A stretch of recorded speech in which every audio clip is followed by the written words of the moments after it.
ఇటువంటి కుటుంబంలో పెరిగిన జగన్ చాలా మంచి భక్తిపరుడండి. మీకు ఎవరికి తెలియని విషయాలు ఇవన్నీ, ఎందుకంటే నేను స్వయంగా చూస్తాను కాబట్టి. అంత ఫ్రీక్వెంట్గా సీఎం అయినాక మీట్ అవ్వలేదు, కానీ నాకు తెలుసు ఆ అబ్బాయి సంగతి. ఆ అబ్బాయి భార్య ఇంకా మంచి ప్రార్థనా పరులు. ఆ అమ్మాయి కూడా మా అక్క కూతురే, మా పెదనాన్న మనూరాలు. ఆ పాప చిన్నప్పటి నుంచి భక్తి పరురాలుగానే పెరిగింది. మరి వాళ్ళిద్దరూ కలిసి రోజు ప్రార్థన చేస్తారండి. మరి ఆశకరణ వదిన ఏ విధంగా ప్రొద్దునే ప్రార్థన చేసేవాళ్ళు, అదే విధంగా భార్య భర్తలు ఇద్దరు చేస్తారు. అంతేకాకుండా తన పర్సనల్ ప్రేయర్ టైం అని పెట్టుకుంటాడు జగన్.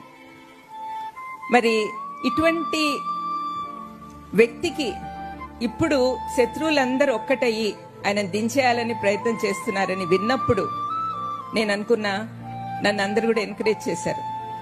అమ్మ మీరు వెళ్ళాలి, క్రైస్తవులకు ఎలాంటి ఆపద జరగకూడదు, క్రైస్తవులు స్వతంత్రంగా మీటింగులు పెట్టుకోవాలంటే ఆ ప్రభుత్వం అలాగే కొనసాగాలి,